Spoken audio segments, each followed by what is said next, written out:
चुकूनही दह्यामध्ये या दोन गोष्टी ऍड करून चेहऱ्यावरती अप्लाय करू नका, नाहीतर तुमचा चेहरा अगदी चमकदार, गोरा आणि टाईट होईल.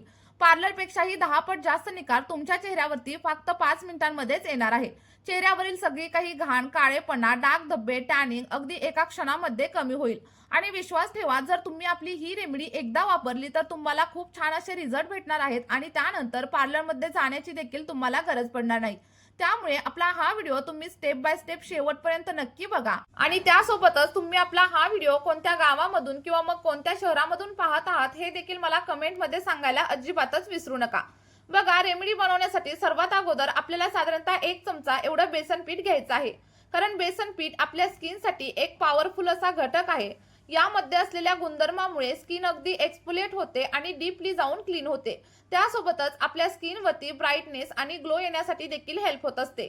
आणि हे आपल्या स्किनसाठी एक ऑलराऊंडर असं सोल्युशन आहे. बेसन सगळ्या प्रकारच्या स्किन टाईपसाठी अगदी योग्य आहे आणि यामुळे आपल्या स्किनवरील घाण आणि जास्तीचा तेलकटपणा निघून जाण्यासाठी हेल्प होत असते. आणि सोबतच आपल्या स्किनला अगदी रॅडियंट असा ग्लो येतो. कारण बेसन आपल्या स्किनसाठी एक ऑलराऊंडर असं सोल्युशन आहे आणि यामुळे आपल्या त्वचेवरील घाण आणि एक्स्ट्रा ऑइल कमी होण्यासाठी हेल्प होत असते. त्यानंतर आपल्याला आपल्या रेमेडीमध्ये कॉफीचा देखील वापर करायचा आहे. साधारणतः 1 चमचा एवढी कॉफी पावडर आपल्याला इथं लागणार आहे. कॉफी आपल्या त्वचेला हलकंसं एक्सफोलिएट करते आणि त्यामुळे आपला स्किन टोन सुधारण्यासाठी हेल्प होत असते. जर स्किनवरती फाईन लाईन्स असतील, सुरकुत्या असतील तर ते देखील हळूहळू कमी होतात. त्यानंतर दोन्ही गोष्टी अगदी व्यवस्थित अशा मिक्स करून घ्या आणि मिक्स झाल्याच्या नंतर हे मिश्रण तुम्ही एअरटाईट कंटेनरमध्ये अगदी 1 ते 2 महिन्यांसाठी स्टोअर देखील नक्कीच करून ठेवू शकता. आता बघा, व्यवस्थित असं मिक्स झाल्याच्या नंतर आपल्याला साधारणतः 2 ते 3 चिमूट एवढी कस्तुरी हळदी म्हणजेच वाईल्ड टर्मरिक देखील याच्यामध्ये ऍड करायची आहे.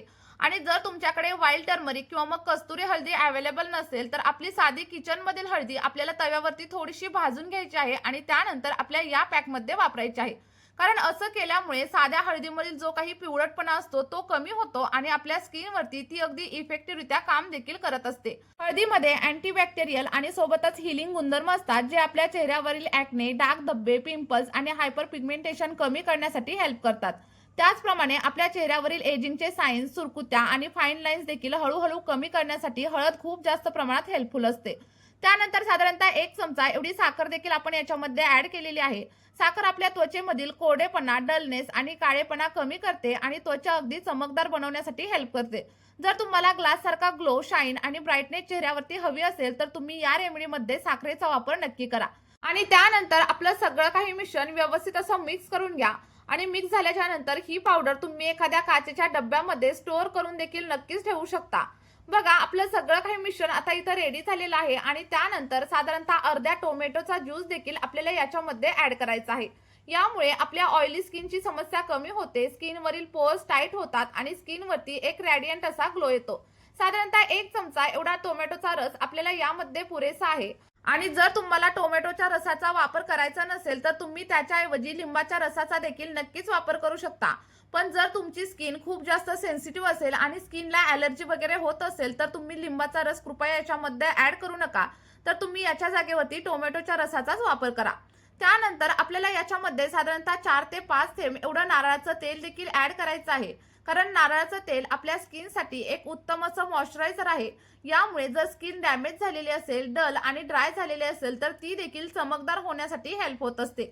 आणि जर तुमची स्किन खूप जास्त प्रमाणामध्ये ऑइली असेल तर तुम्ही इथं नारळाचं तेल याच्यामध्ये अजिबात ऍड करू नका. आता सगळ्यात शेवटी आपल्याला साधारणतः 1 ते 1.5 चमचा एवढं दही देखील याच्यामध्ये ऍड करायचं आहे. कारण दह्यामध्ये लॅक्टिक ऍसिड असतं, जे आपल्या स्किनसाठी नैसर्गिक ब्राईटनिंग एजंटचं काम करतं. दह्यामुळे आपल्या स्किनवरील डेड स्किन सेल्स निघून जातात, सोबतच घाण आणि टॅनिंग देखील हळूहळू कमी होते. त्याचप्रमाणे आपली त्वचा अगदी हायड्रेट आणि मॉइश्चराइज होण्यासाठी देखील हेल्प होते. जर तुमच्या त्वचेवरती कोरडेपणा असेल, सुरकुत्या असतील किंवा मग फाईन लाईन्स असतील तर त्या देखील हळूहळू कमी होतील. व्यवस्थित असं मिक्स करून घ्या आणि मिक्स झाल्याच्या नंतर आपला हा पॅक आठवड्यामधून फक्त 2 ते 3 वेळा जर तुम्ही चेहऱ्यावरती वापर केला तर तुमचा चेहरा अगदी सॉफ्ट आणि ग्लोईंग दिसण्यासाठी सुरुवात होईल. ज्यांच्या चेहऱ्यावरती खूप दिवसापासून टॅनिंग असेल, काळेपणा असेल किंवा मग वांगाचे डाग असतील त्यांच्यासाठी आपला हा पॅक खूप जास्त उपयोगी ठरणार आहे. फक्त एकदाच वापरल्यानंतर तुम्हाला तुमच्या चेहऱ्यावरती अप्रतिम असे बदल जाणवणार आहेत. आणि हा पॅक तुम्ही तुमच्या चेहऱ्यावरती, मानेवरती, हातापायांवरती देखील नक्कीच अप्लाय करू शकता. उन्हामुळे आपल्या चेहऱ्यावरती आणि हातापायांवरती आलेला काळवटपणा आणि टॅनिंग कमी करण्यासाठी आपला हा पॅक खूप जास्त प्रमाणात हेल्प करणार आहे. आणि यासाठी तुम्हाला मार्केटमधील महागडे असे प्रोडक्ट खरेदी करण्याची देखील अजिबात गरज लागणार नाही. आणि आपण आपल्या या पॅकमध्ये कोणतेही केमिकलचा वगैरे वापर अजिबात केलेला नाहीये, त्यामुळे याचे कोणतेही साईड इफेक्ट आपल्या स्किनवरती होणार नाहीत. आणि आपली ही रेमेडी अगदी कोणत्याही वयोगटातील मुलं किंवा मुली नक्कीच वापरू शकतात आणि याचे रिझल्ट देखील खूप छान असे तुम्हाला मिळणार आहेत. त्यामुळे नक्की अप्लाय करून बघा आणि तुम्हाला जे काही रिझल्ट भेटतील ते माझ्यासोबत कमेंटमध्ये शेअर करायला विसरू नका. चला आता हा पॅक मी चेहऱ्यावरती कसा अप्लाय करायचा ते सांगते. तर अप्लाय करण्याच्या अगोदर चेहरा स्वच्छ असा धुवून घ्यायचा. लक्षात ठेवा, चेहऱ्यावरती कोणत्याही प्रकारचा मेकअप किंवा मग कोणत्याही प्रकारची क्रीम वगैरे अप्लाय केलेली अजिबात नसायला पाहिजे. आणि क्लीन केलेल्या चेहऱ्यावरती अगदी हलक्या हाताने आपल्याला पॅक अप्लाय करून घ्यायचा आहे. आणि सर्क्युलर मोशन मध्ये देखील तुम्ही सगळा काही पॅक अप्लाय करू शकता. मी तुम्हाला इथं एक गोष्ट सजेस्ट करते की आपण या पॅकमध्ये जे कोणते घटक वापरलेत त्यामधील जर कोणत्या घटकाची तुम्हाला ॲलर्जी असेल तर तो घटक तुम्ही इथं स्किप देखील नक्कीच करू शकता. अप्लाय केल्याच्या नंतर 5 ते 10 मिनिटं आपल्याला पॅक आपल्या चेहऱ्यावरती असाच ठेवायचा आहे. आणि त्यानंतर अगदी 5 ते 10 मिनिटं हलक्या हाताने चेहऱ्यावरती मसाज करा. असं केल्यामुळे आपल्या चेहऱ्यावरील जे काही ब्लॅक हेड्स असतील, व्हाईट हेड असतील किंवा मग टॅनिंग झालेले असेल ते सगळं काही हळूहळू कमी होण्यासाठी हेल्प होणार आहे.